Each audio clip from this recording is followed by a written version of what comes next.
But if you start stripping those things away, one by one, like peeling an onion, start removing those things, take one off at a time,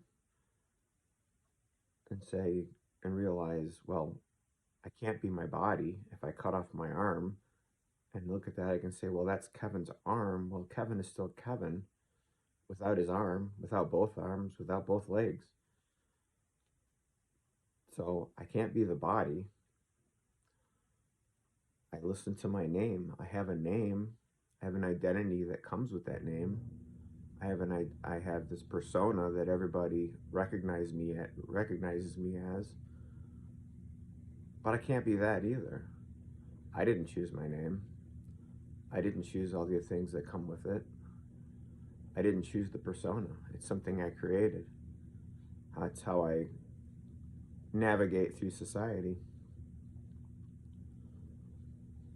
So I'm not that. I'm not that either. I'm not my name. I'm not that persona. Not the gender. Not the race. Not any of that. I can't be. I'm none of those things. So then I'm left with what's within. What then is that? What is that? What is that has no name? What is that is having the experience? Who is this observer? What is it? I can't call it a he. What is this? In silence you can experience it, and just pure awareness, when your thoughts no longer torment you and tell you who you are and tell you your story, when you learn to separate and just realize you're just observing the thoughts. You're not the thoughts. It's you don't have an inner voice. It's a false self. If you take time to reflect on it and look at it, you'll realize that those inner thoughts, those things that are coming up, they can't possibly be you, because you're observing the thoughts. You're the observer of the thoughts. So the thoughts are not you.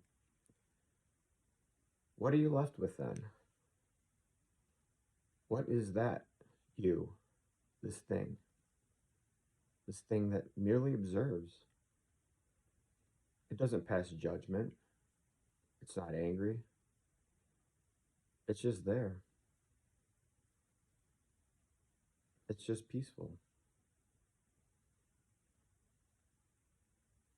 From out of it arise things you didn't know were there. Ideas, creativity, love. These things will arise from there. And you will realize you're part of that. You're part of that source from whence those things come. If you just take the time and find a quiet place and flip that mirror around and just look inside. Even in this moment, just taking that moment, just to feel that you're just there. You're just hearing the words. You're just hearing the words of yourself.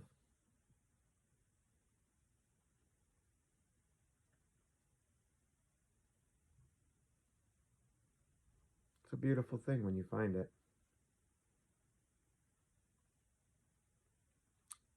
And the funny thing is whatever you want to call it, the universe, God, however you like to call it, all that is, it doesn't matter what you label it.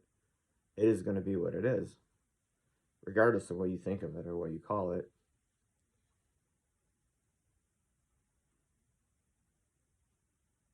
But there is tremendous peace within it. To just be with it. You can even at times find yourself laughing and just going, oh my God, yeah.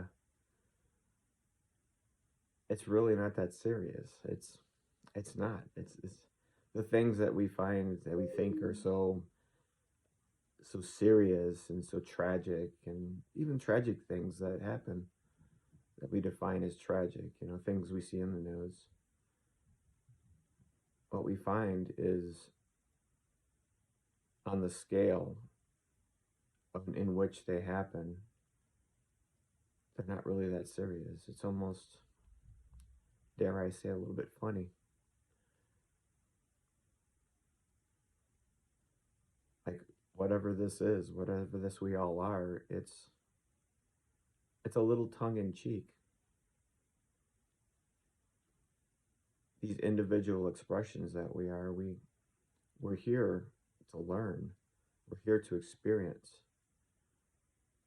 We're here to experience ourselves. We're here to experience this thing. This, again, I don't like to label it as something because those words come with so much baggage. If I say God, it's like you form this image in your head about what that means.